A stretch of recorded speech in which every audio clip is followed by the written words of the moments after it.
Are you looking for a place to have your quality printing done in Uyo? Look no further than Planeyo Publishers for your quality direct imaging printing. Our services include graphic design, photocopy, color photocopy, typing and printing, lamination, flex and poster, book publishing, wedding and burial programs, ID card printing, passport printing, photo enlargement. You can also make your gifts more valuable when you brand them. Let's brand your gift items and souvenirs. Visit Planeyo Publishers at number 2 Eka Street off Ikodekpene Road, Uyo, Akwa Ibom State. Or call 0802-7898-705, 002-789-8705.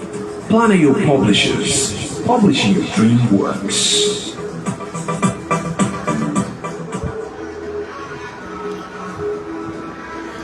Good afternoon, ladies and gentlemen. Welcome to the 8th edition of Planeyo Book Circle, taking place at Planeyo Publishers, number 3 Eka Street of Ikodekpene Road, Uyo. This is the May 2026 edition of Planeyo Book Circle. Planeyo Book Circle is a book club in Uyo, Nigeria, and it is designed to promote our authors and publishers, celebrate our books and our culture, encourage the reading culture in our state, in our country. And this is the 8th month since we started, and we thank God for the grace to sustain the book club till today. And in doing so, we have interviewed many authors, we have read many books, and by God's grace we continue to do that. Remember that for today we have 4 guests who will be with us. We will speak to Mr. Samuel Dom, the Managing Director of Samu Educational Limited. He will speak to us about the art of publishing, art and science of publishing. He is a long-standing publisher of many decades in Akwa Ibom State and Nigeria, and we can learn from his experiences. We will also listen to the review of Iyo Item's Afro-Rococo from Dr. Hansen, an award winner and poet. We'll also listen to the review of the Joe Shea Poetry Prize Anthology, which will be delivered by Lovudo, the Secretary of Planeyo Book Circle. And of course, we will listen to the review of Dr. Hansen's Unnoticed Presence of Things, which is to be reviewed by Mr. Barnabas Dick of Akwa Ibom State University. And so it's going to be a wonderful session, going to be a great edition, and I ask you all to join us, stay tuned, and learn as we read together. Of course, you have to note that yesterday was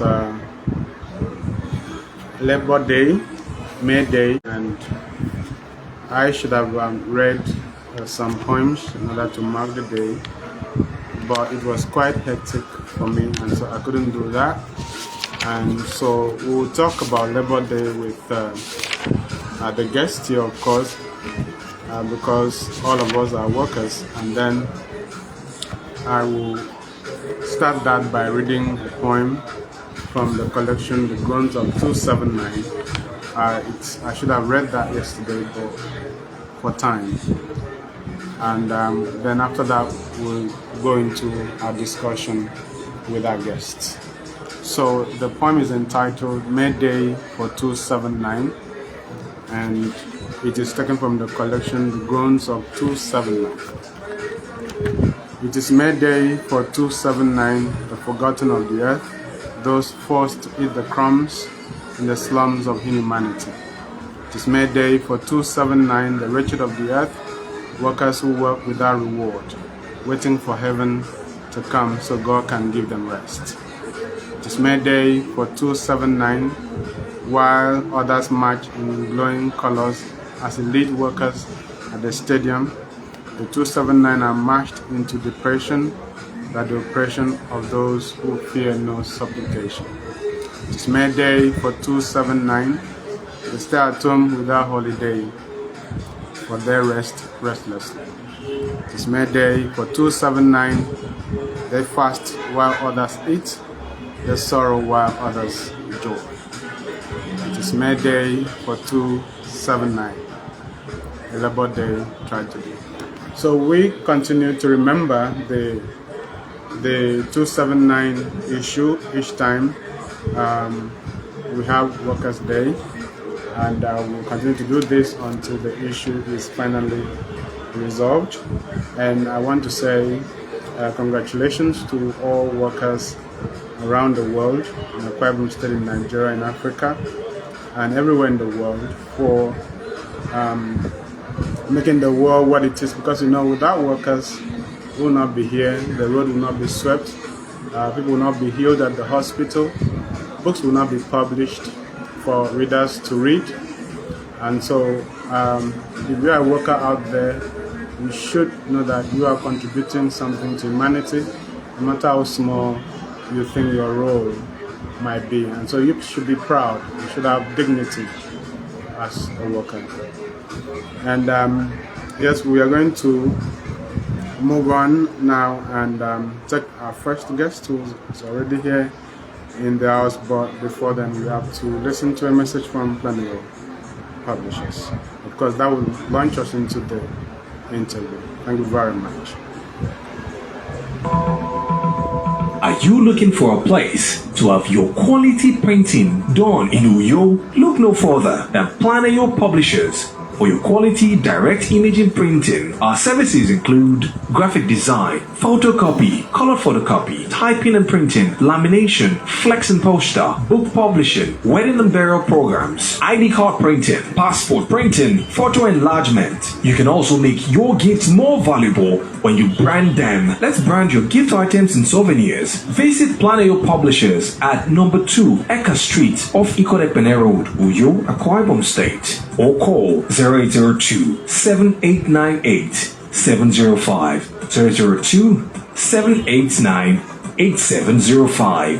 Planeyo Publishers, publishing your dream works.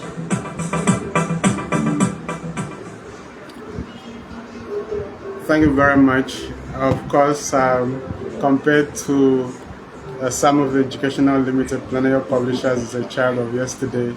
And we are proud and we are happy to have the MD of Samov Educational Limited with us in the house today, and he will be speaking to us on book publishing and all of his experiences in the book industry all these many years.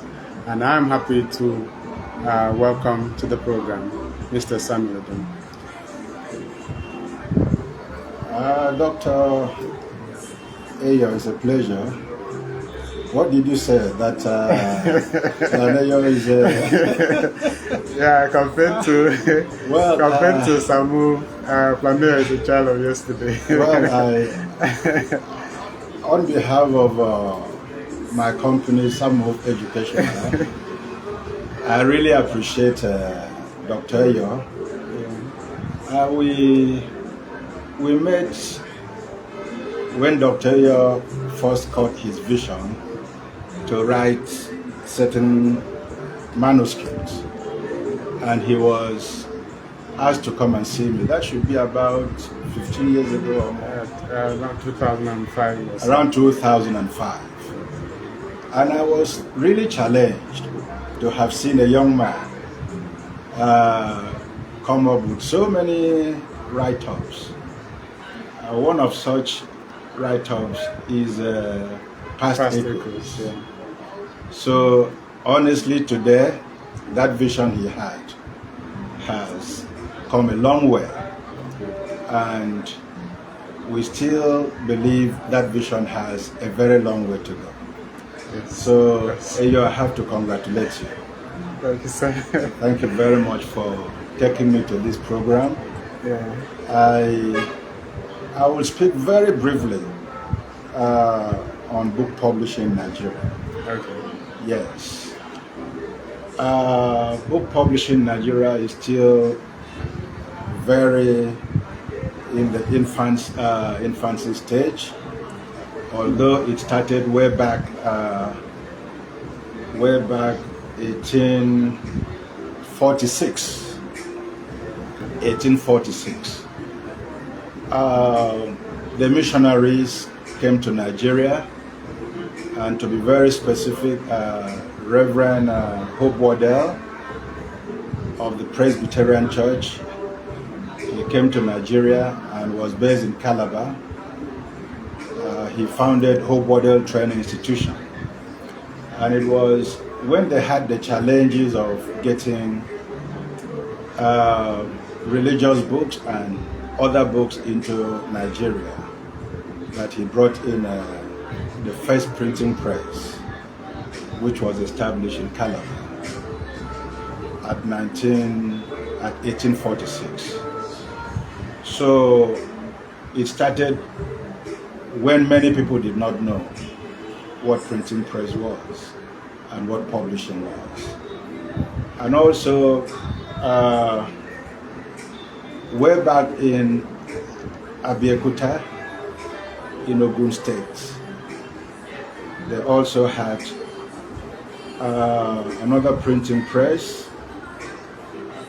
and these printing presses were the nucleus of book publishing.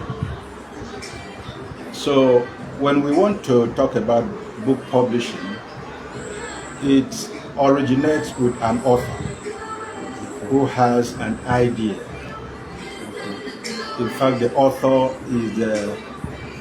is the copyright owner of his idea. It comes with an idea, and then you start to put down those ideas before we could go to the printers.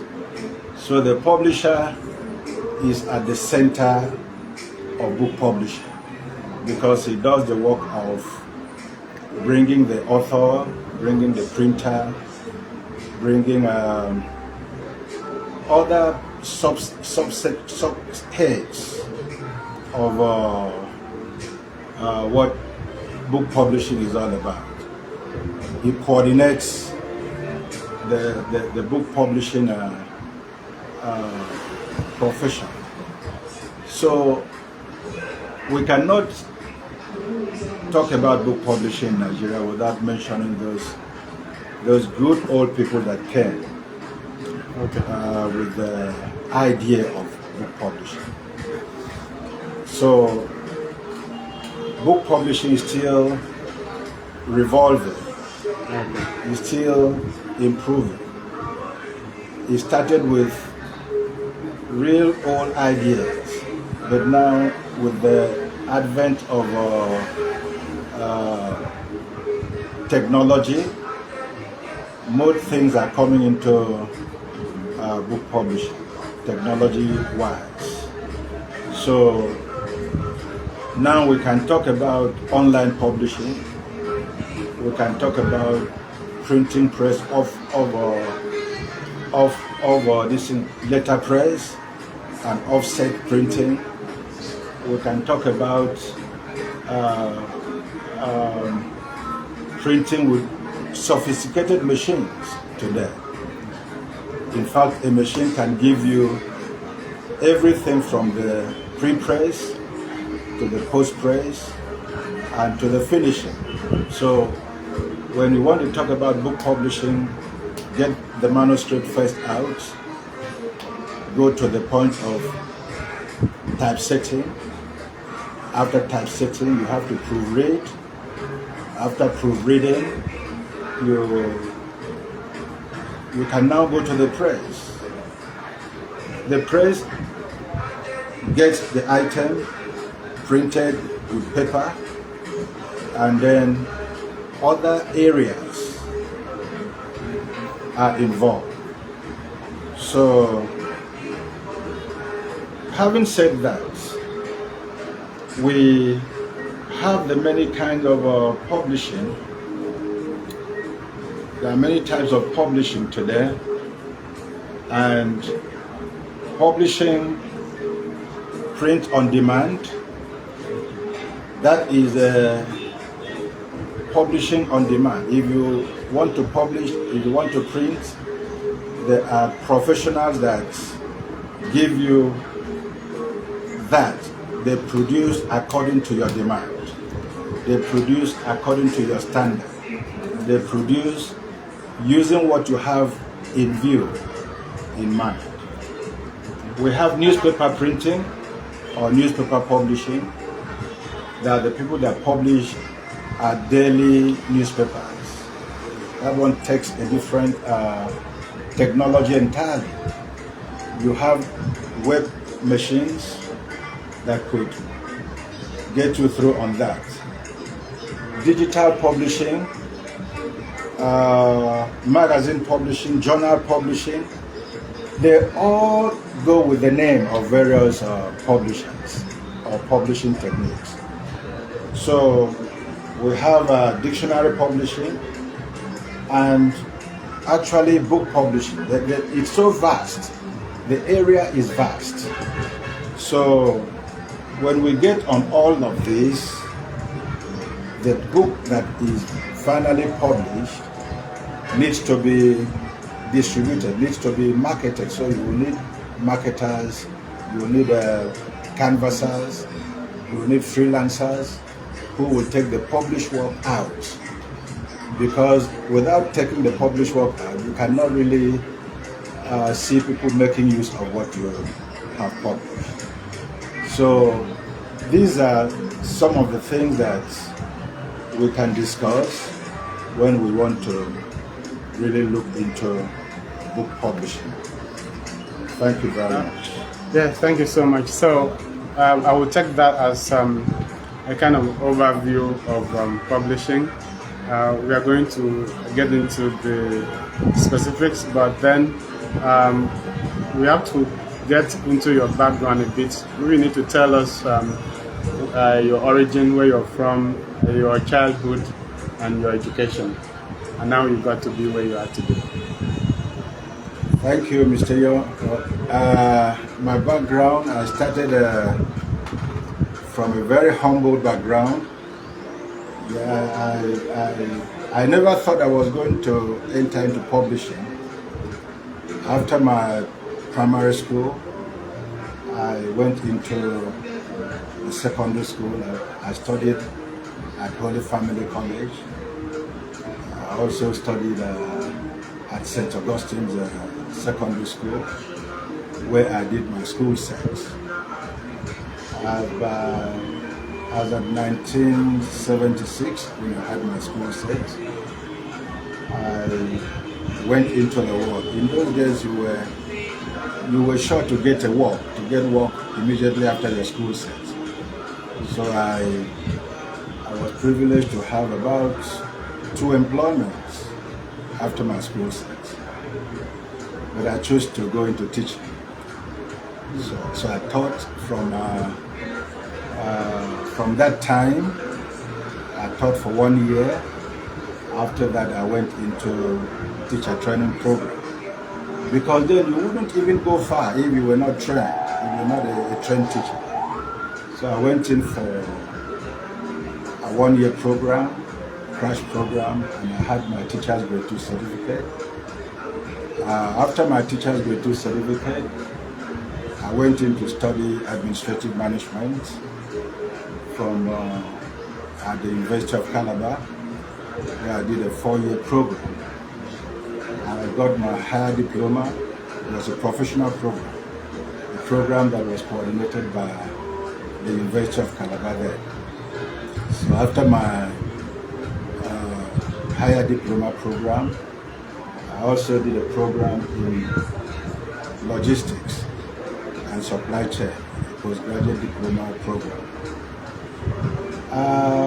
From then, went into working experience, working with Macmillan Publishers. Macmillan Publishers is one of the old companies that came to Nigeria and got indigenized in Nigeria to do publishing. I worked for Macmillan for about 5 years, and I pulled out from Macmillan to set up my own company, Samov Educational. And Samov Educational is more of publishing and distributing, marketing. We have since then been working for quite a good number of publishers in Nigeria as partners, getting their products distributed. So we've worked for Literamed Publications, publishers of Lantern Books. We've worked for Learn Africa. We've worked for Alliance Publication. We work for quite a number of publishers, metropolitan publishers. And all these, we work as partners. We work as associates, getting their books into the system. So that has been my experience. I've been into training. I'm a licensed trainer, registered with the Nigerian Council of Trainers. This is the body set up by the federal government to offer training to professionals of all, any area. So I've been accredited, my company is accredited trainer by that Nigerian Council of Management Development. So that is the little I can say about myself. Knowledge is always being opened up, so I'm still learning. I'm not tired though. We've done quite some things, and we are still going on to do those things. Thank you very much. Yeah, that's quite impressive. Now, I would like to ask you about the specific services that Samov Educational Limited offers to the public, and specifically how people can reach you if they want those services. We are into full publishing. We publish books and we market books. We have, of recent, we have what we call Publishers Warehouse. Our Publishers Warehouse synergize with publishing companies. They bring their books to our company, our warehouse. We warehouse and distribute to various markets. Like I said earlier, we're into training. We conduct capacity workshops. We train people in various fields. We train marketers. We train teachers. In fact, we've done training for 1 or 2 tertiary institutions in the States, and we're still going on to be doing that. We commission authors to write for us. We receive manuscripts from authors, and we publish. So these are the areas. We run consultancies for school establishment. We've assisted some schools. We establish those schools for them. We write feasibility studies depending on the area that our clients consult with us. And of course, if we listen to our clients, we tailor whatever the feasibility studies to their own specific desire. So You can reach us through our website, samov.com. We have that website, and we keep trying to improve on it. Email samov2000@yahoo.com. You can reach us there. Our office is now at Obot Eden in the Sipol local government area. So you can reach us there, we can discuss. And my phones are 0802 32 53249 and 0703 211 8053. You can reach us through those numbers. Thank you very much. Yeah, so when it comes to book publishing, when exactly do you say that the book has been published? At which point do you say that a work has been published? We can publish a book when we have, of course, publishing, the process of publishing. It cannot be a book when it is not gotten out from the manuscript state. When a manuscript is processed, edit, proofreading, it is ready for publication. So a book can be published when you have gone through the pre-press process, the manuscript process, the proofreading, the editing, and after that it's ready for the press. It's ready for the press. And when you put a book into the machine, it comes out. I hope that is. Do I understand what you are really what you are really asking? Yes, I suppose so. When a book can be published. Yeah. A book is not a book until when it is published. Okay. It's not a book. You get the manuscript. The manuscript is not a book. A book must have the ISBN. Okay. It must have the author. It must go through printing before you can say it is a book. Okay. So it has various stages. Okay, so you talked about the types of publishing, and I would like to ask you what you think of traditional publishing in relation to say self-publishing or independent publishing, in terms of comparing the two and seeing the merits and the demerits in that. The traditional publishing, and if you are publishing for a company, you are publishing you are an author, you are publishing for yourself. It has the merits and demerits.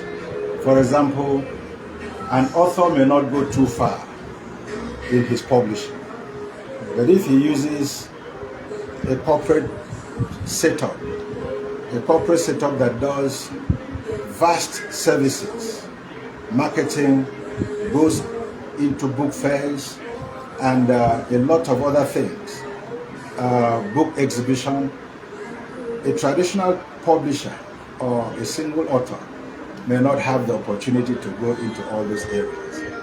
But a company that publishes will have the advantage of reaching many audience, a larger audience, to get his work known. So I think that is the merits of individual publishing may not go very wide, whereas the commercial publishing will go wider, will go into a larger area that the publication will go to. Okay. And then the you mentioned print on demand, which is an aspect of independent publishing, where authors want to do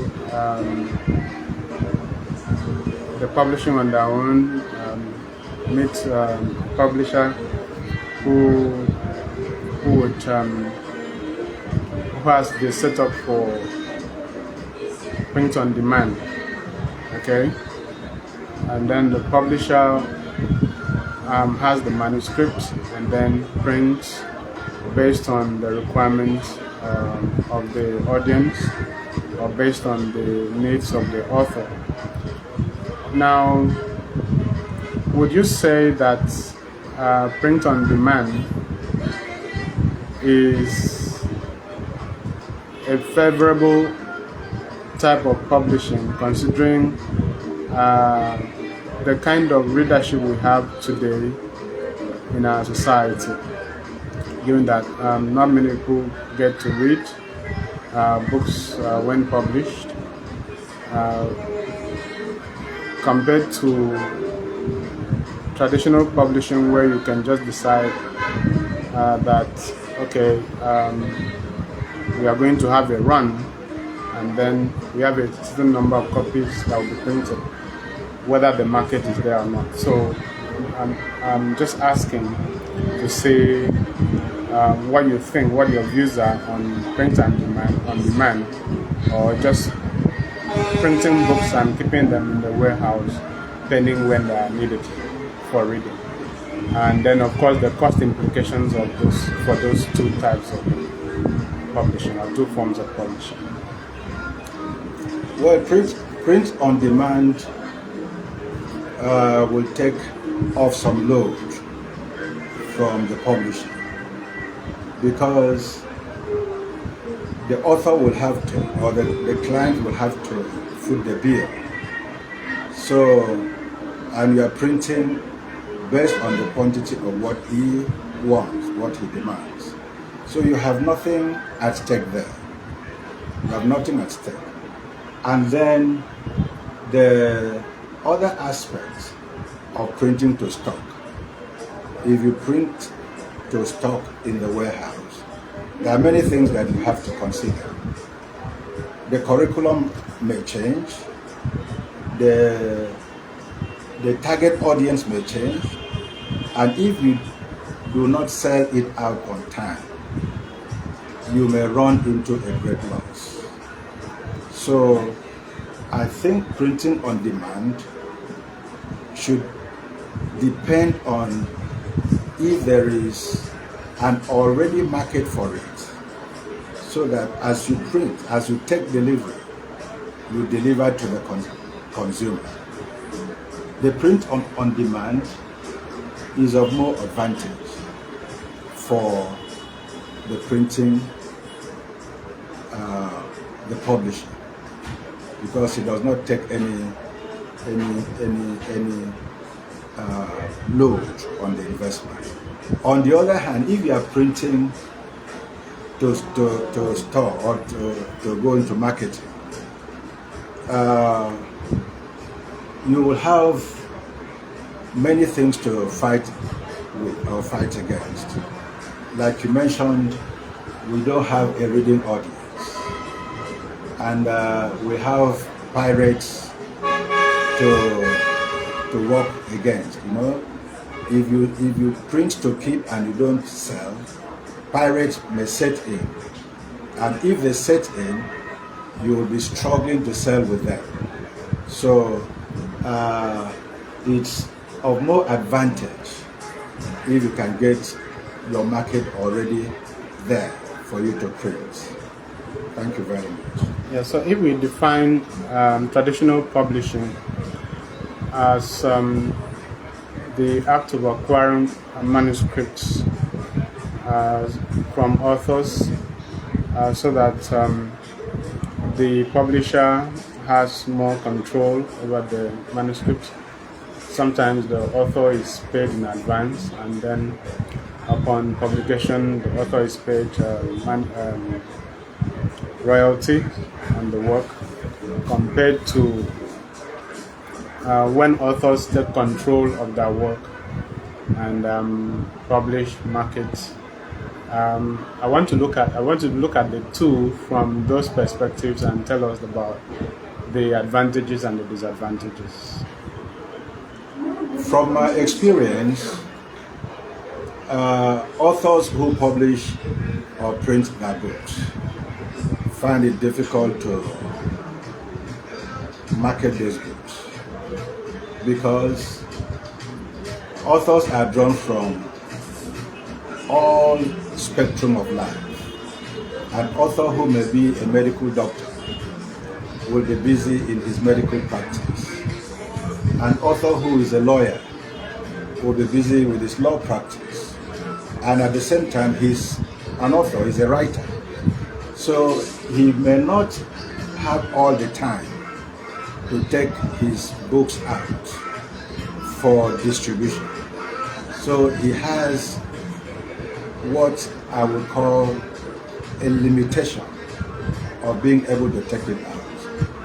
But on the other hand, if the publisher wants to buy the work from the author gains, and the publisher also, who must have looked into the project, will be able to know if this will be marketable in the future. So he gains when he buys. The problem of author-publisher relationship, the author may not know whether the publisher has sold 1 million copies, if he wants to get paid with royalty, and the publisher will not be able to convince the author that he has not sold up to that. This may bring up crisis between the author and the publisher working together. So if the author is able to sell out his work and the publisher buys, that problem of misunderstanding themselves will be taken care of. Okay. Now, I don't know, what are the current laws that regulate publishing in Nigeria, and what are some of the important ones that you might want to mention to us before we go on with other aspects of the questions? Thank you. The Nigerian Copyright Commission has the function to mediate between the author, publisher, introduce the various laws, the Act of Parliament, laws that are giving the right to the authors, the excesses of authors or publishers. So there are many laws that the author should know or the publisher should know, and these are embedded into our constitution. The author, as I said earlier, is the owner of the intellectual property. He is the owner of it. So intellectual property law are really being promoted in Nigeria. The intellectual property law gives the author the sole right to oversee what goes on, what happens with his book. And when the author releases such a right to the publisher, they have limits and they have understanding. So, and they have to work within those limits and understanding. So, the intellectual property law is a very serious law. If somebody breaks it, he goes in for it. I don't know if I'm communicating. Yeah, definitely. Yes. Okay, so we'll talk about more on some aspects of the law, but let's conclude on the issue of publishing typology by looking at, because you mentioned offset printing, and then we also have digital printing. At what point should one decide which one to go for, whether you should go for offset printing or digital printing? What should determine the choice of which one? Well, the choice depends on the author that wants to print his work. The printer handles the offset printing, the printing machines, the cost, the type of paper, the number of copies. Actually, whether it is digital or not, I think the end product of the work, for you to run so many copies of what you want, you need to go for the offset printing. You need to go for the web printing. So it all depends. It all depends on what you really want. The offset printing gives you more copies. It runs in thousands of copies. And then the more you print, the less you pay, because they run on impressions. The impression, they run in thousands. If you want to run a few copies, you have to pay more. But if you have to run in thousands, you have to pay less. So it all depends on you. Then the digital, using computer machines, they may not give you so many copies at a time, but they could give you clean copies. The quantities, it depends on the quantities. So each of them has been developed. You know, we are living in a technology era. Each of them has been developed, so you can run as many copies as possible. Thank you. Okay, so one of the problems that both authors and publishers face in the publishing industry is piracy. Let me ask, do you have a vision that will get to a point where we'll be able to address this issue of piracy to the point that we can safely say that we don't have them anymore? And what will it take to get to that point? Well, a few days ago we had World Intellectual Property Day, and we celebrated it here in New York. That question was asked. What I said then is what I will say now. The pirates are thieves. They are thieves. They are thieves because when they take somebody's intellectual property to develop, to print, they are not doing that with the consent or approval of the author. So, as long as you do not know when a thief will break into your house, you will not be able to check the pirates. The pirate has no office. The pirate has no staff.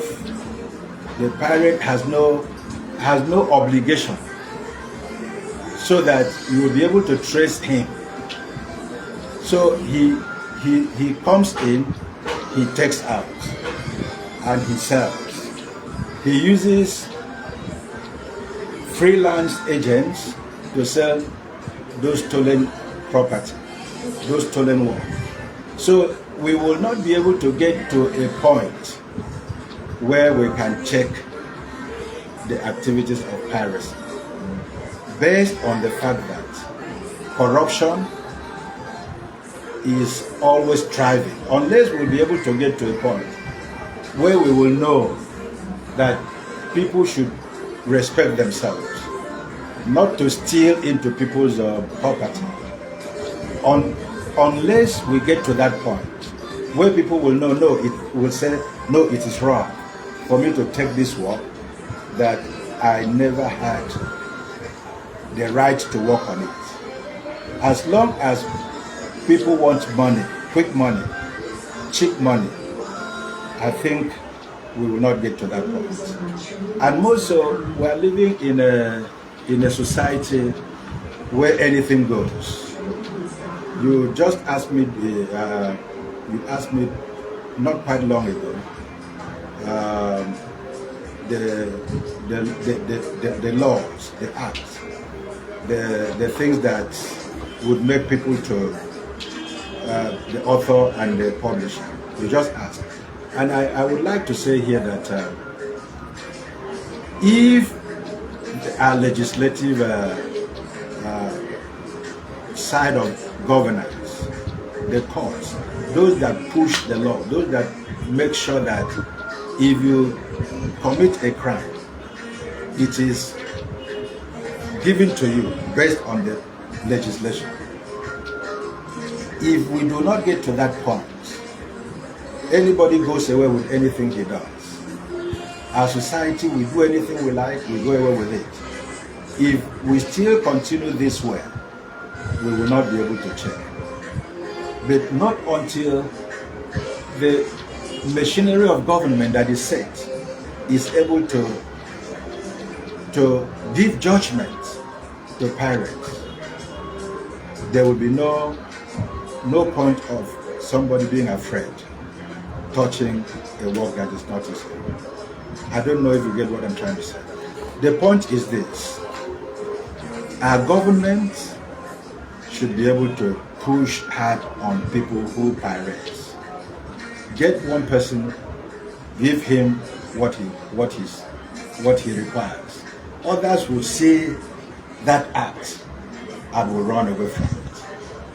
But piracy today in Nigeria, it has gone beyond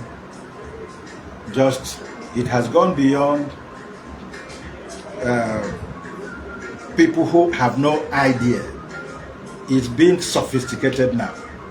People go out, print, and come in, pass the various customs and all of that. So with this in place, I don't think we will be able to really check it. So we are fighting a war we will not be able to win. We are fighting a war that we will not be able to win. Yes, because we are not serious about it. I don't think in other climes, in advanced countries, that piracy is really what it is today in Nigeria.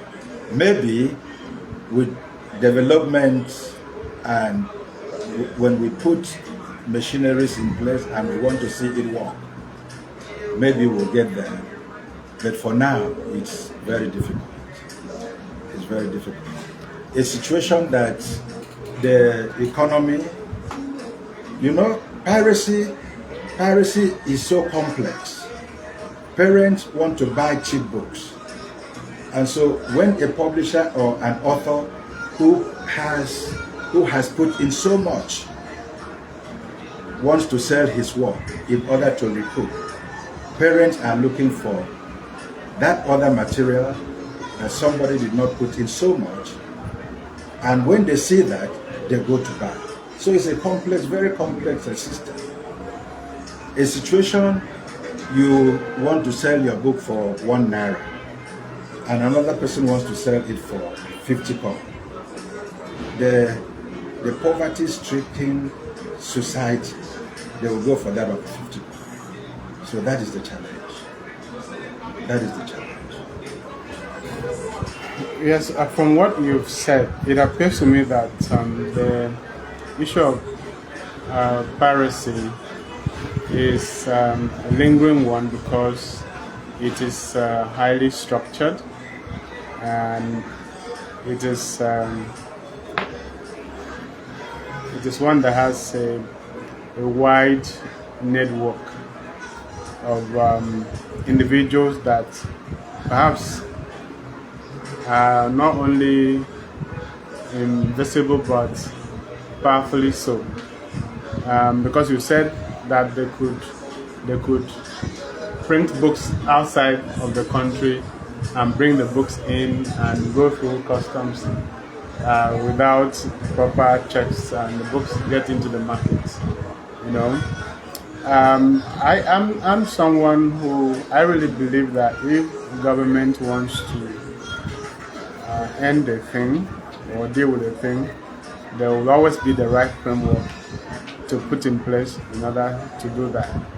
So supposing you are given all the powers that you need to bring piracy to an end in the country today, what are the things that you will do? Have you ever thought about that? Before I answer that question, I would like to touch on the way books were stopped, books were seized about 2 years ago in this country.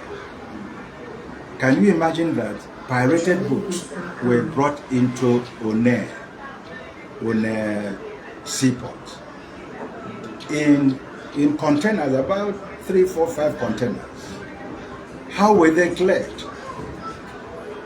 How did the custom, so that the Nigerian Copyright Commission had to ask publishers to come over and identify their books. So you see that there's so much of downplaying of what we are supposed to do in our borders. So much of downplay, so much thing passing hands. And when these things are passed hands like that, you cannot really stop. That's corruption. That's corruption. So if I were given an opportunity to fight piracy, to fight pirates, it's simple. If you want to bring in something, go and clear your goods, go and pay your tax, go and get clearance with the publishers of the books before you bring them in. I would set structure that for any book that comes into the country, I will call the publishers. Are you printing your books outside? If you are printing your books outside, what are the timeline that the books will be imported into the country? I will now look at all of these. When books come in, I will call the publishers. Come and see if these are the books you were expecting. If they did not expect any book, then it means those books were brought in by pirates. I will now go to the press and then ask if you had ordered something to come in. Come and see if you are, and of course, they will not come in. They will not come to inspect that if they know they were pirates. They will not come. So it's simple. It's simple. People should have a change of mind, a change of mindset, and then work and get rewarded. Get rewarded. Because if you are not making a change of your mind, to be honest, it may still be difficult. It may still be difficult. So for us to have a smooth system where we bring in books, where we bring in printing materials that are not pirated, there must be transparency. There must be transparency. People should not be willing to buy books that are cheap. They should be willing to buy books from the right source. So based on what you said, based on what you've said, it brings me to this question: What are the conditions? The conditions in the publishing industry today in Nigeria that will make our publishers prefer to print their books outside instead of using the publishers and the printing presses within the country?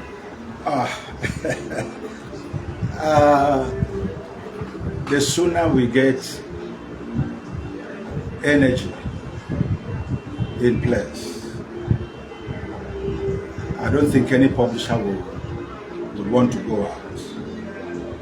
What I mean by that is, if you run your plant with the cost of diesel, you will compare the cost of printing outside and the cost of printing inside, which will give you a good edge for your investment. So what makes publishers to go outside to print is that printing outside gives you a better work, gives you good price, and makes you to be able to control the source of your printing. So what will make publishers not to go out? Number one is the economy. Once our economy is better, you can get your paper to print locally, but we don't have paper here in Nigeria. As of today, we don't have paper. So all the paper we have are imported into the country, except of recent that a company in Ogun State, some Indians or Chinese have just come in to try to see if they can recycle our papers here. Apart from that, all the paper we use in printing coming from outside. So if you import paper, if you consider the period, if you consider the labor, once all these inputs to the production of your work will give you a higher cost than what you have from outside, you will go out. So once our economy is stabilized, in fact, it is the economy that determines whether you should print or not. Because at the end of the day, the books you go to print outside and bring in will be cheaper than the ones you have here. You don't have steady light. You don't have diesel. The diesel you have to run 1 hour, to run your machine for 1 hour, you pay so much. The labor force. So these are the things that make publishers to go out. But we hope that our government will, like we are in a change mantra now, we are in a change system now. If the system will change, renewed hope, agenda of our president, we hope that once these things are renewed, once these things are there, nobody would like to go out to print outside. Nobody would like to. So I'm praying for the renewed hope to really bring hope to us, so that we can get, some of us are even selling our printing machines out. Some of the publishers that have printing machines are selling them out. They prefer to go outside to print, because the printing here in the country is not faring well. It's not helping us. So, but once the system, once the economy bounces back, like it used to be in those days, in the when we have the printing, the printing boom in the country, in early 60s, 70s, when indigenous publishing firms like Onibonoje came in. That was the first publishing company in Nigeria. Onibonoje Publishers is based in Ibadan. They have printing machines. When the boom came and the foreign publishers were coming to indigenize, there was this law that 60% of whatever that is done in Nigeria by foreigners is kept back in Nigeria. So that pushed them. That pushed them to come and indigenize. They came with machines, they established, and they printed those books internally. So these are the factors. The Act of Parliament, which we asked the other time, government had to say, printing in Nigeria or going outside, you have to give 60% of the whole thing. That forced the people to come, the foreigners to come. So these are the factors that will make us to print in Nigeria. But if the legislation is not helping us, we cannot be printing here. If it is favorable to do it outside, we will go outside to print. So that is what I can say about this. The problems are so enormous that we need to really look inside again.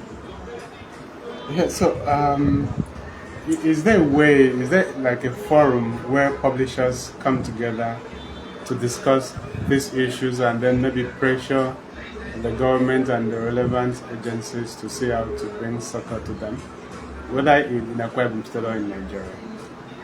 Yes, we have Nigeria Publishers Association. That's a forum that we meet. We try to put our heads together and put up policies to government and ask them to come in and help publishers. So we have that body. It's based in Ibadan. So many publishers are members. My company, Samov Educational, is a member. So it's a professional association that has existed for close to 30 years or more. It's a body that has existed for a long time. And here in the state, we have established a book publishing and marketing association. We call it Conference of Book Publishers and Marketers. It's a young body, and that is to cater for the interests of publishers, authors, and marketers. So we are very much in existence.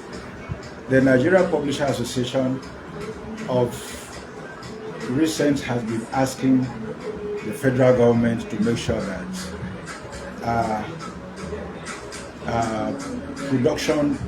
paper production industries are brought back to life, because the ones we had, the NNMC, the Nigerian Newsprint, which was established sometime ago in Cross River State, is now a ghost city, now a ghost town. So Nigeria Publisher Association has been pressurizing government to bring back these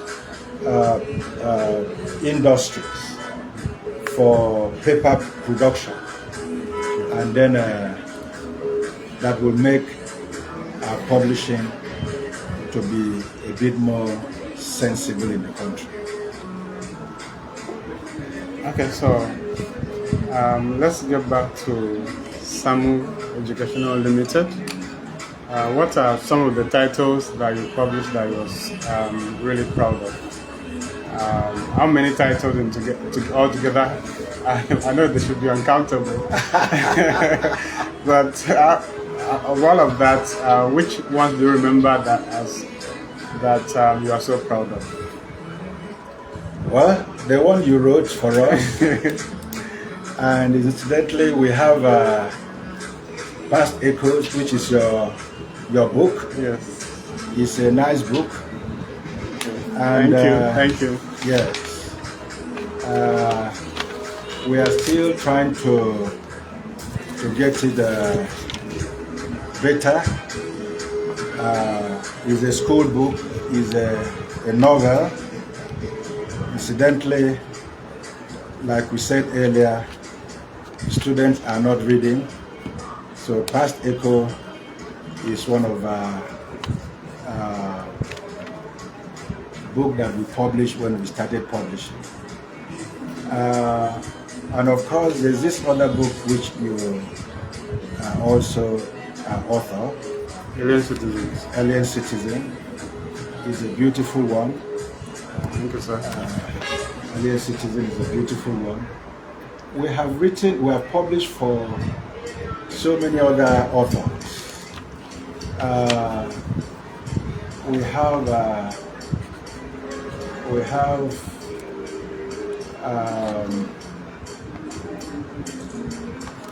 Slice of a Raindrop is a poetry. Okay. Yeah, Slices of Raindrop is a poetry. We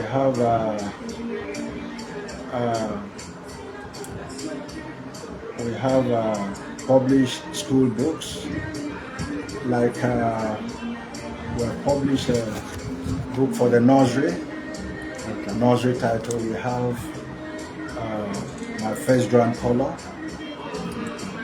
We have basic books in nursery English, nursery maths. We have a practical physics textbook, which is published for students that are writing WAEC, NECO. And so we have this one that is about to come out. You remember the 1929 women riot? Yes. Yes.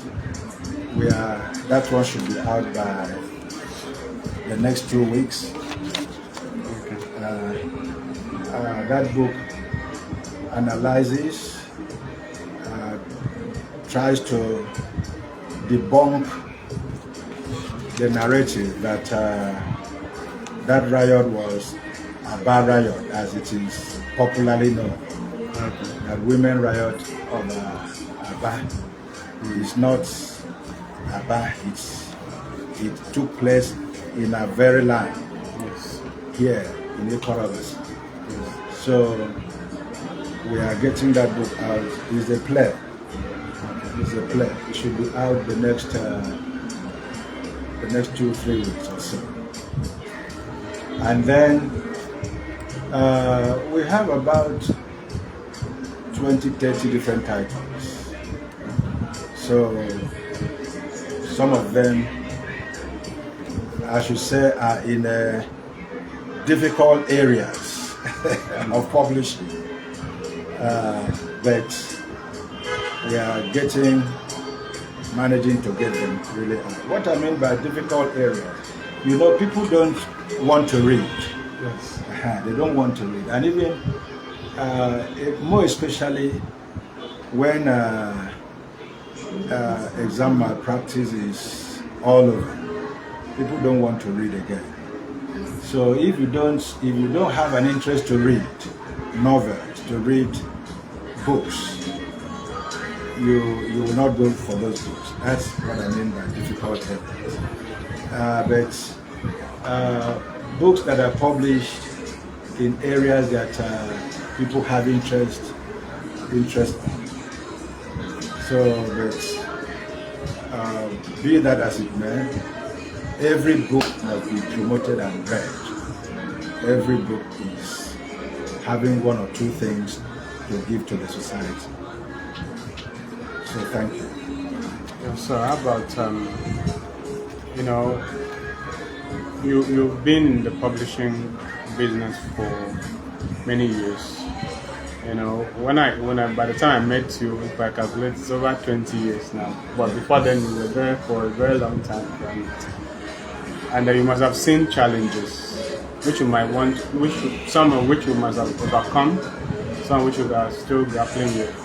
So I would like you to tell us about some of the challenges you met along the path of publishing, and how you overcame them, and what the current challenges are, apart from what you said just now.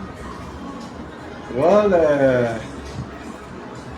one of my challenges is what I had said earlier, although I didn't say it was a challenge directly, the author-publisher relationship.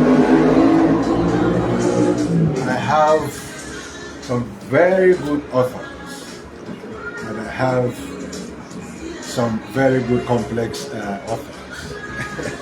Complex in the sense that some do not understand and some do understand, but we are existing very well with them.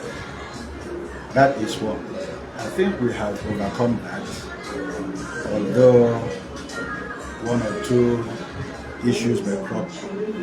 As they come up, we address them. And then the other issue is that of finances, funds. Getting funds to publish is daily becoming very challenging. These days that you cannot access funds from the bank. And in fact, one or two banks that gave money to one or two publishers I know, they are saying they don't want to give money again to publishers because money don't come in as at Wendy. Seasonal. They don't understand what we do. So when the publisher is not sending in money to them, they take it to be that the publisher is not sincere. That's a very serious challenge. So for you to continue to be in the business, you have to source for funds. And sometimes the funds are very expensive to get and to introduce them. So that is a very serious challenge. And then this other challenge of, I've talked about it before, that of the pirates. Piracy is a very big challenge. You publish your work, you pick your price, and the thing will begin to go on very well. But once that book catches the limelight, once that book is known, once that book is needed in maybe the south part of this country, pirates set in, and we have problems getting them sold, because the pirates will never sell those books the way you are selling them, and people will go on to get it from the pirates. Your books may be piled up in your warehouse, not being sold. So that will take a longer time for you to sell them. It's a very big challenge. It's a very big challenge. So the challenges are so many, but I want to say that we learn to contend with them as they come up. Things you never envisage can just crop up, and you have to learn to manage it. So I've been in publishing for quite some time, and God is helping us. We are still going. Publishing by itself is a very good area, a very good industry, except for this challenge. And like they say, when the tough gets, when the going gets tough, you have to develop your own way of following the tough things. you don't have to fizzle out. You don't have to drop by the way, and you have to keep on going. That's what I have to say on that. Yeah, so you actually encourage younger publishers to get into the business? Of course, yes. I do. You know, publishing is attached to education. And as long as we want education, the younger people going to school, and it cannot be phased out. So I encourage younger people to come in, and with the advent of new technologies, they may even do better than old school. So I encourage younger people to come in, and I would like to say that if younger people come in and they want to get money quick, they will be discouraged. Yes. If you come in, you have to go with the terrain, the terrain. Yeah. But eventually it will pay off. You have to be patient. Yes, you have to be patient. If you don't want to be patient, then you may not try in book publishing. But on the whole, it is a good area. It's a good area, and I want as many people as possible. One thing I would like to say, Nigeria is a good market. A population of about 200 and something million people. The market is still untapped. So if we have more people coming, it's good for the system. It's good for the system. There are areas that we have not published books on. Almost everybody is looking at the academic, publish school books. There are other areas like publishing things about life, what is the planet, publishing a lot of things. There are many areas publishing about plants, fishes. These areas are not tapped, but every one of us, we want to publish 1+1, English textbook, mathematics textbook. There are other areas we can go in and explore, and those areas are still viable if we go into those areas. So younger people should come in and explore. Thank you. Okay, so do you think that we have enough publishers in Akwa Ibom State? We don't have. Who is a publisher in the first place? Who is a publisher? A publisher is not an author. A publisher is not a printer. The author plays a role in the publishing industry. A printer plays a role in the publishing industry. A marketer plays a role in the publishing industry. An editor plays a role in the publishing industry. It is the work of the publisher to bring all these people together. So we do not have publishers of this magnitude in Akwa Ibom State, but we are still evolving. I don't know if you get what I'm trying to say. So we need publishers. We don't have them yet. When we have, we have them, but we are not enough. Even those that are publishers that are already existing, we still need many more areas, departments. Like I said earlier, a publisher does not necessarily need to have a printing press. A printing press. The publisher works with the printer. The publisher works with the editor. The publisher works with the author. Once you can coordinate these services, and when the manuscript is now ready, you can now choose the printer you want to use. After that, you can now think of how to market this work, go to the Ministry of Education, go to NERDC, the federal government establishment, if it is a school book, go to the Ministry of Education, if it is a state this thing, go to the university. The publisher does all this work. Think of book exhibition, think of book fairs. The publisher does all this work.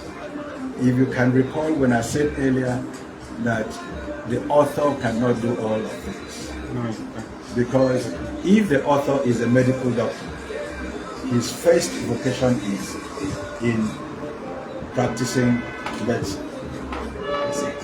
If a book fair is being mounted now, he cannot leave his medical practice to run into book exhibition, to talk with buyers, to talk with people who want to sell their copyright, people who want to buy copyright.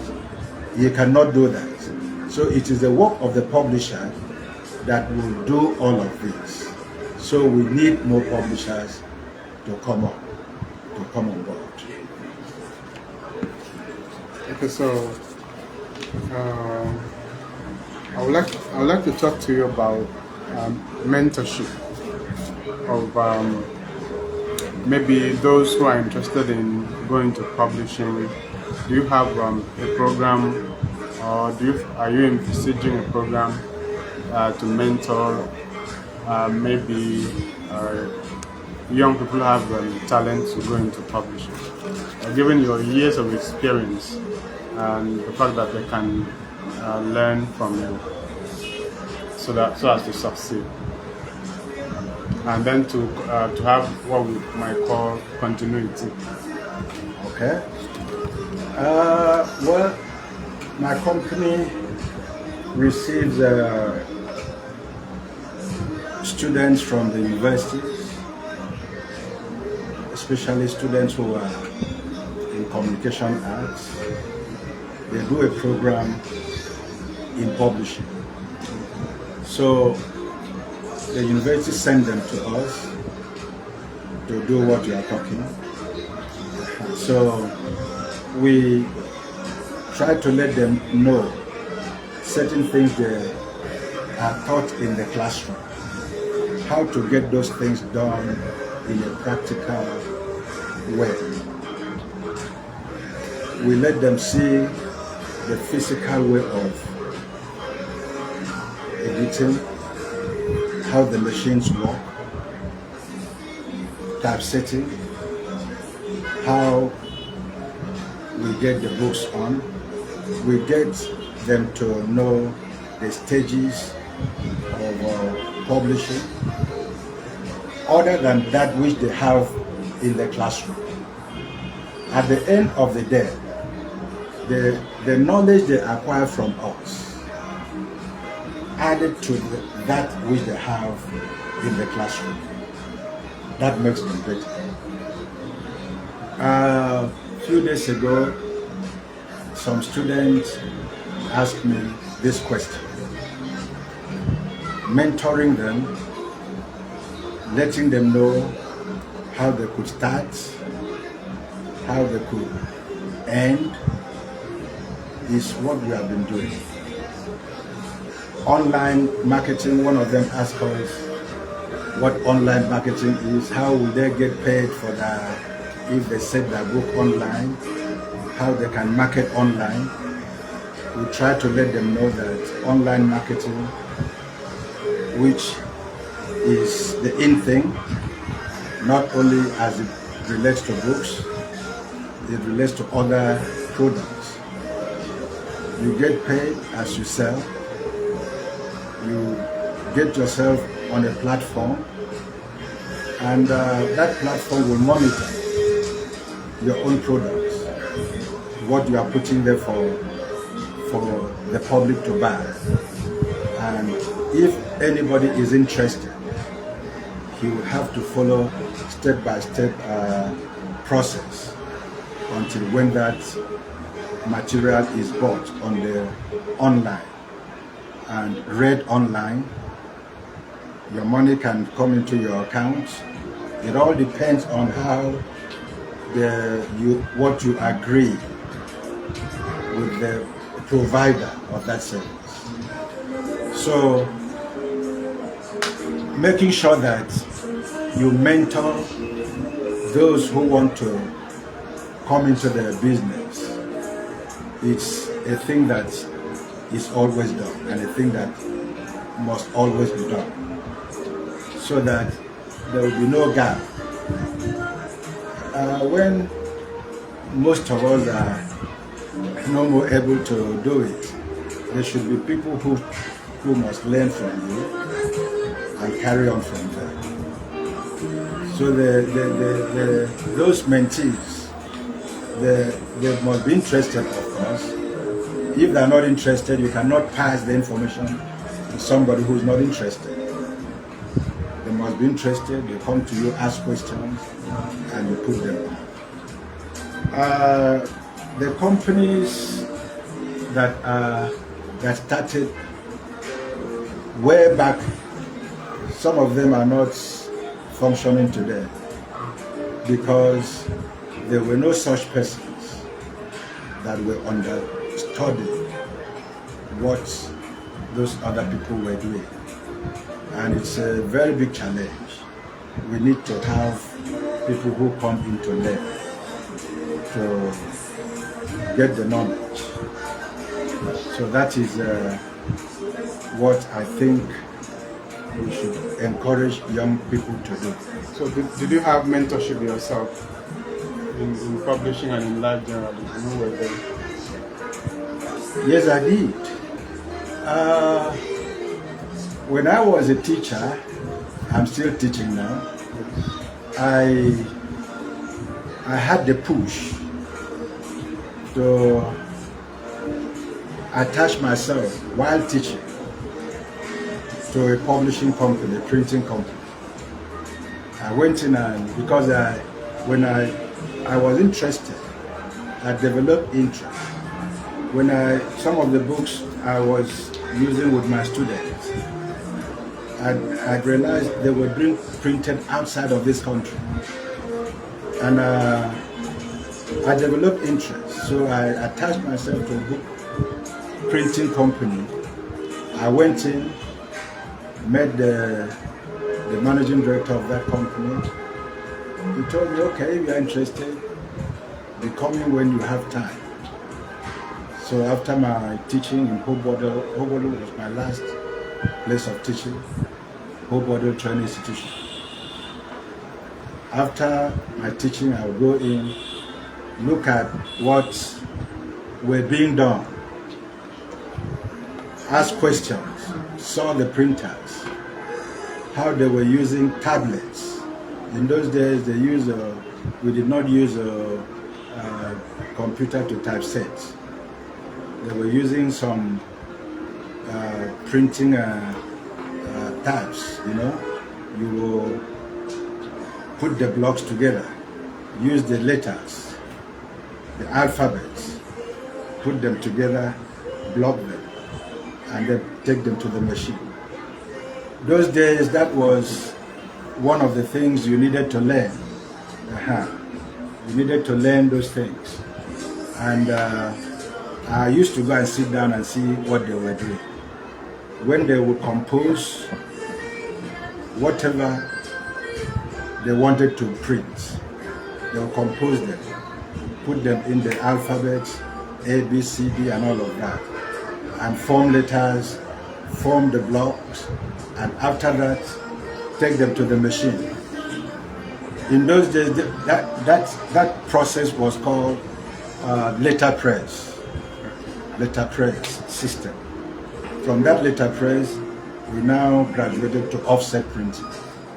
The offset printing is different from that letterpress. So I used to go and observe, ask questions, how do we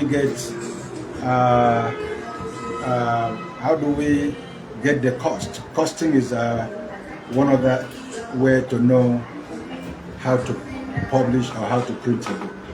If you don't know costing, you will not be able to do your work very well.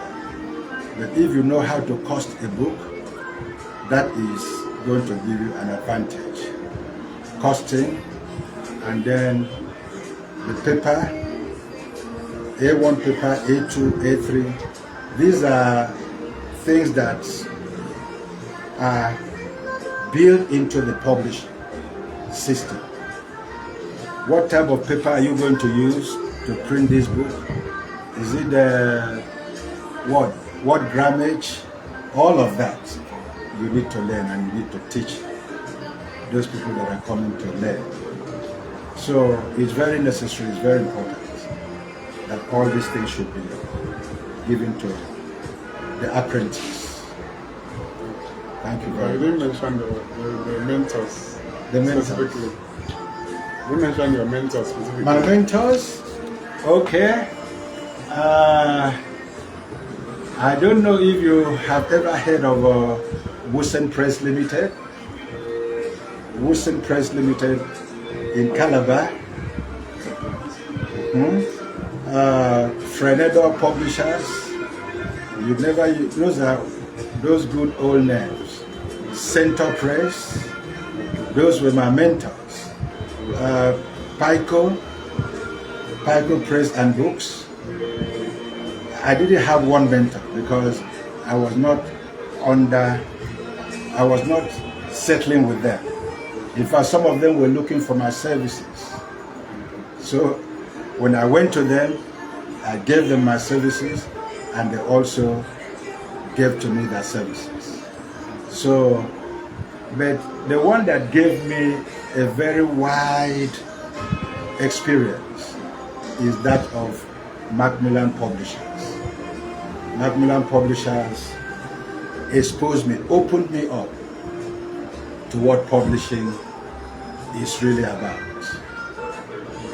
Macmillan is they're still in existence. they're still in existence. At what point did you meet them?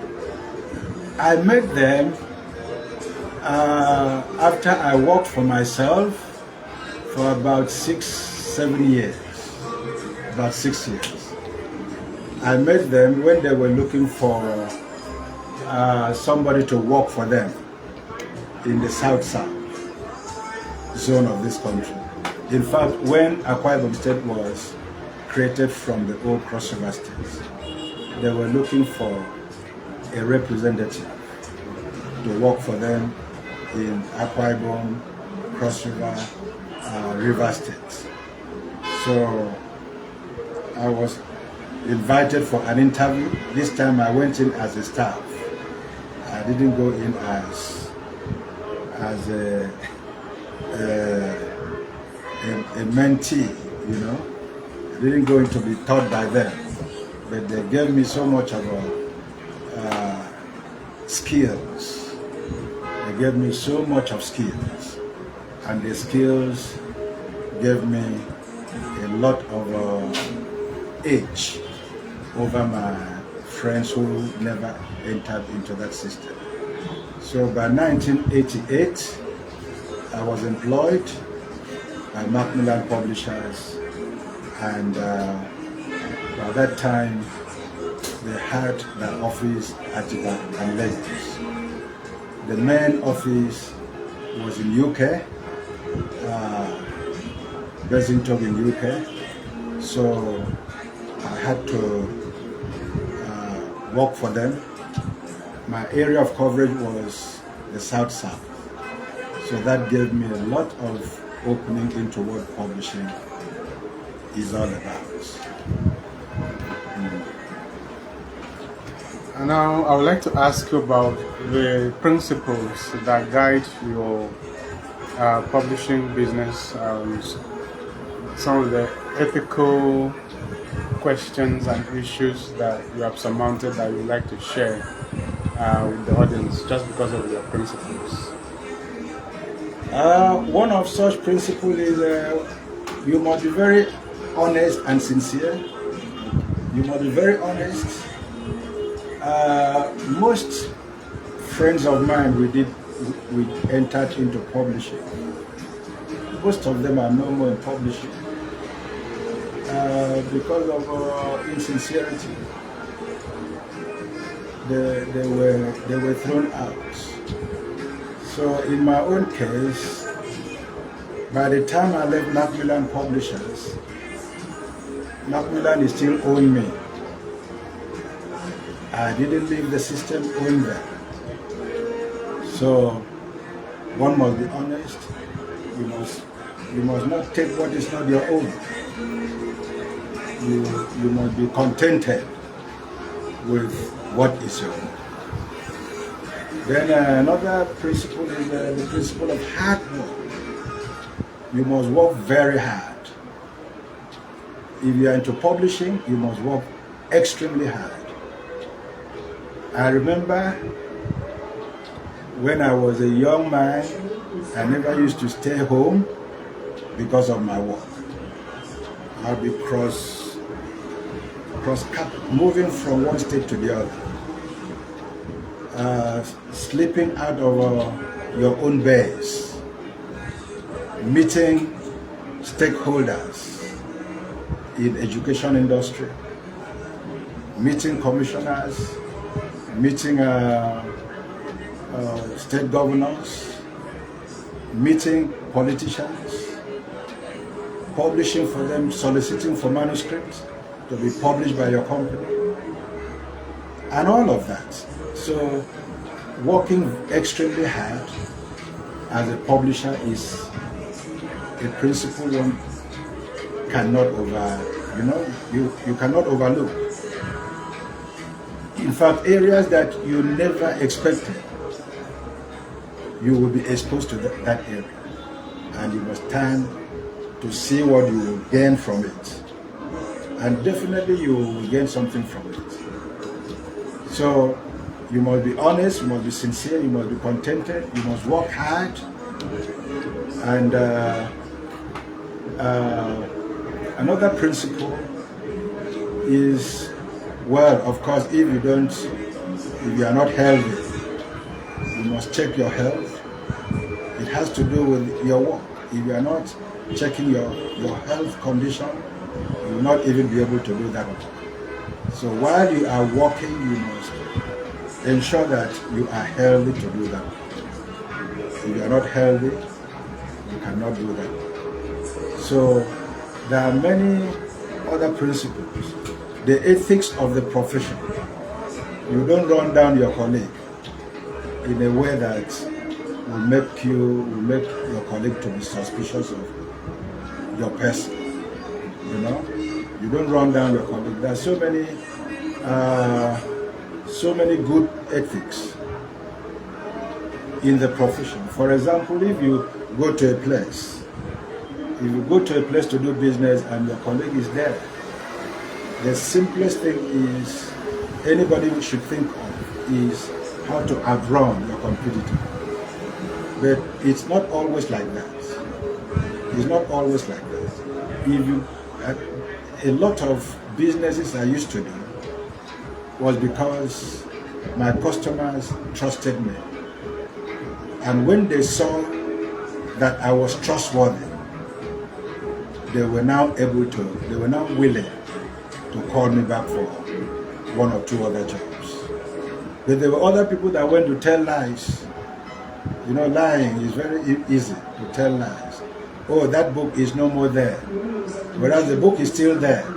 Oh, that publisher is not available again. Or you will not be able to get that particular publication because the publishing company is moribund. And when that client that you told those lies later discover that the company is still alive, the representative is still alive, the book she needed or he needed is still in circulation, think of what or how he will look at you. And if you did that to 2, 3, 4, 5 customers, your name goes down. Whereas if you were able to let him know or let her know, yes, I would like you to use my own book. Get this book. That book is still there. But don't get that one. He will get you in a very high esteem knowing that you don't cut corners. Next time they will call you. So these are the things that if you get them on, you can stay on and on and on and on. But if you take to the wrong practices, thinking that you are smart, when those unethical practices trail you, you get out of the business. These are good principles in the business. Be sincere, be honest, be hardworking. Don't tell people what you cannot defend. Keep to appointments. If you keep to appointments, in fact, that's a very good one. I remember when a lady told my wife, look, oh, are you the wife to this man? She said yes. So this lady was a commissioner that time. The lady told my wife, your husband is a very handsome, hardworking, sincere young man. When I was a commissioner for education in my state, he never used to break appointments. You can imagine what this lady could live her life with. A man that never used to break appointments. A man that would never quarrel and all of that. So these things come into play when you are looking at the principles of this work. You have to consider them and work with them in a very free and conducive atmosphere. That makes you keep going on in publishing. Thank you very much. Yes, and in the course of your work, you must have met partners and workers who were very supportive. Probably there are also ugly experiences with workers as well. Maybe you should talk about the two sides, the supportive personal partners, and then probably some of the ugly experiences. But I know they should be there. With the ugliest ones, No, the two sides, the the two good sides, ones and the bad supportive staff, and well, I have very good partners. Okay. Very good partners that are supporting my work, supporting my business. Beginning from your spouse. Yeah, beginning from my spouse, yes. She's very much supportive. Yes, she is. Well, if she wasn't, I wouldn't be doing exploits. Of course. I wouldn't be doing exploits. She's very supportive. She could, well, as I said earlier, when I got married newly, my wife was always staying alone because of my travelings and all of that. That she was able to survive. I have staff that are also supportive. Many of my staff are working very hard. Sometimes, when we don't pay salaries, because it is not every time that the company has money to pay salaries as at when due, then we don't owe. That's the word. We don't owe. They understand that the business, nothing is coming in yet, and when something comes in, we pay all the backlogs. I have so many staff like that. Very supportive, very encouraging. Well, a few others are not encouraging. Those ones that steal from your I know being in business for this many years, you must have had that experience. Oh yes, oh yes. And you might want to share it to the public. Oh yes, I don't mind sharing it. Yeah. In fact, some of them have sent us into litigation. We are in litigation with two of our partners for them taking away resources that they should have paid into the company's accounts. They made away with such money, and they don't help you at all. And I pray I should not, or no other company should get into such this thing, because it's very sad, very sad. They take out your products, they go and sell, the money is not coming in. So now we are trying to develop a system that we do not release our products like that to even our own staff, because you cannot read the man's thing from you don't know what he's thinking in his heart, you know. So we try to check. Such staff are not supportive at all. They steal books, they steal money, they go out to destroy your image, and all of that. It's so bad, it's so bad. So, and that's the very bad side of this business, my dear. Very bad side of this business. Your partners who give you products because of your goodwill get crushed with you because of such practices, and it is not helping. It's not helping. So for the supportive ones, it's beautiful, and those ones, even if they want us to clear our warehouse for them, we clear, knowing that they will not turn us down. We give them a product. We support them also. That is what I can say about this. Yes. I don't know which is your favorite book, whether the one you published or not, the book that you like reading most, whether it's one or two or more.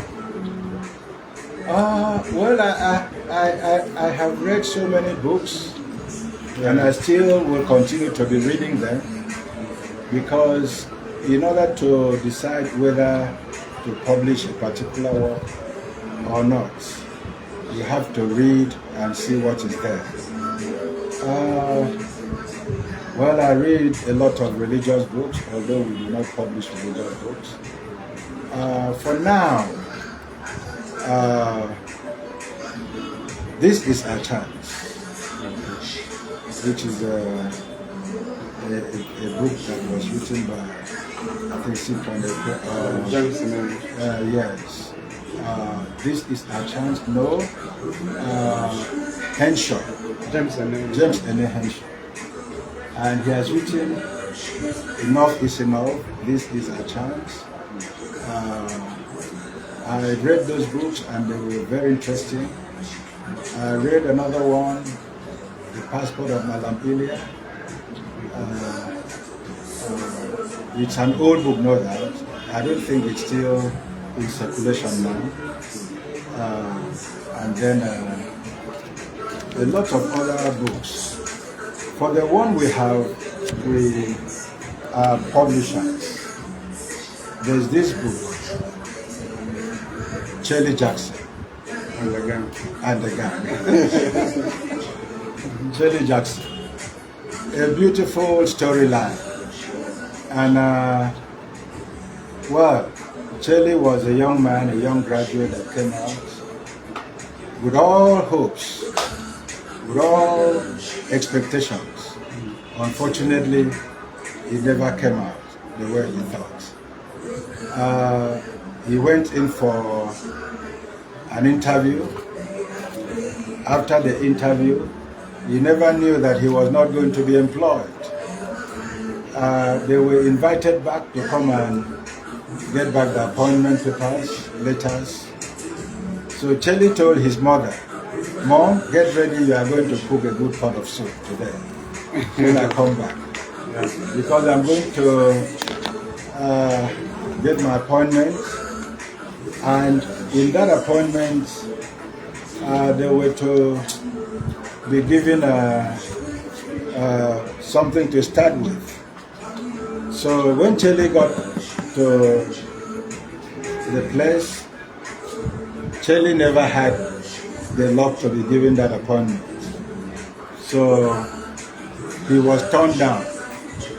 The only person that was turned down, he was not happy at all. So he thought of how to make ends meet. He joined up with a gang of friends that were not good friends. But as goodness would have it, because he never planned to be a bad boy. He never planned to be a bad boy.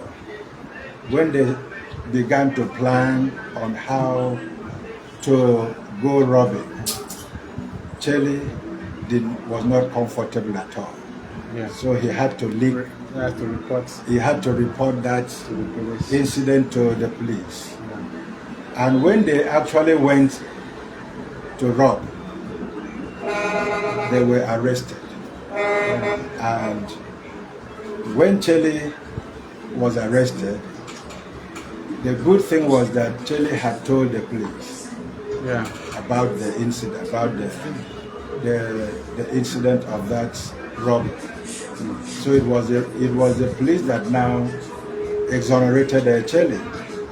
The rest of the people were caught in. But Charlie was released to go. It's a beautiful story that started on a bad note, and the content of the story still went on a bad note until when Charlie was able to be vindicated and he got himself freed from that incident. Yeah. So, you remember the author? The author is Friday Jackson. Okay. Friday Jackson. You know, we actually have that as one of the items on our website. Oh, you do? Yeah, we know because, you know, we market some of your books. Okay, okay. So this is it. Yes. Shirley Jackson and the Gang. Imam Nda. Imam Yes, Nda. not Friday. But it's okay, Friday. Imam is the author. Yeah, so Yes. it's a great story. The blog says Shirley Jackson's life seemed in ruins when he had to leave the university because he had no money, with no job, and the challenges he was faced with to provide for his family's daily needs as the firstborn. His desire to go back to the university was not forthcoming. Yeah. Out of frustration, Shirley Jackson got involved with the Eagle gang of criminals. Before he realized it, events escalated and he found himself in a desperate situation. Yes. Will Shirley Jackson survive the Eagle Squad gang? So that's the cover block. yes, an interesting story. But I wish you had a copy of a book you have published. Maybe you would have read it for us. Okay. I want to read chapter 1 of one of our books, Past Echo. I read a few paragraphs of it. The only thing he knew was to press on. He had chatted with his schoolmates and was now turning into the road that would lead him to his father's house. The heat of the sun was intense, so hot that he wondered if it was fixed half the distance between the earth and the sky.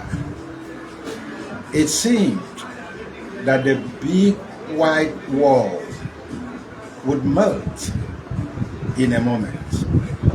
However, the burning heat and the attendant discomfort were ameliorated by the pleasant breeze that was blowing from the south. The whole surrounding was as quiet as a grave, and the world appeared dead.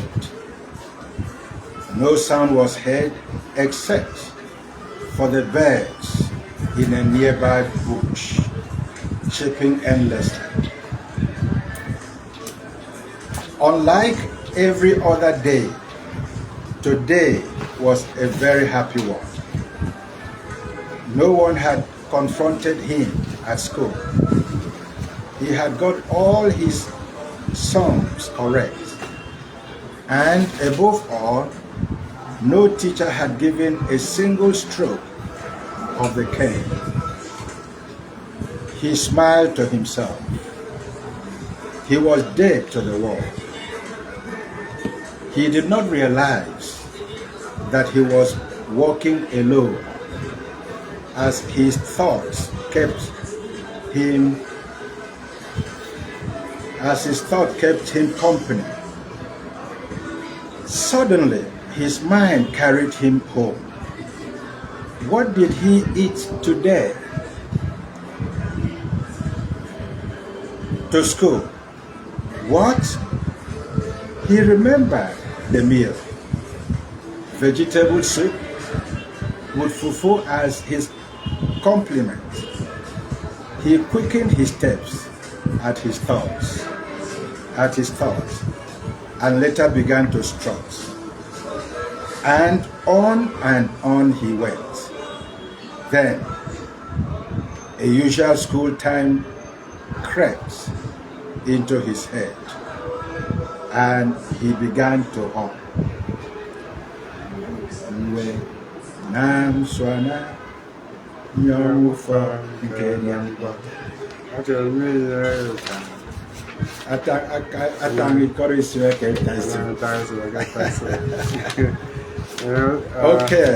I think we might just end there. We end there. But I will just sing that song because you know, we sang it growing up. Where am I? Swana young for the I can be here.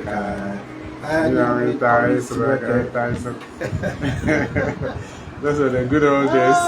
That was when school was school. Doctor, you really caught the whole distance. How it used to be in those days. Yes, when school was school. Oh yes, that is true. And this book caught the picture of a school boy. Yes. Going to school, coming back from school, thinking of the food he ate and what food he was going to eat after school. Yes. Beautiful writer, past echoes. Yes. So we have some of your titles here, incidentally, because we also market your books. Yes. And we even have This Is Our Chance. Maybe you can read from This Is Our Chance since you mentioned this first. Oh, this is a good book. Yes. So we're sharing some of the titles published and marketed by Samu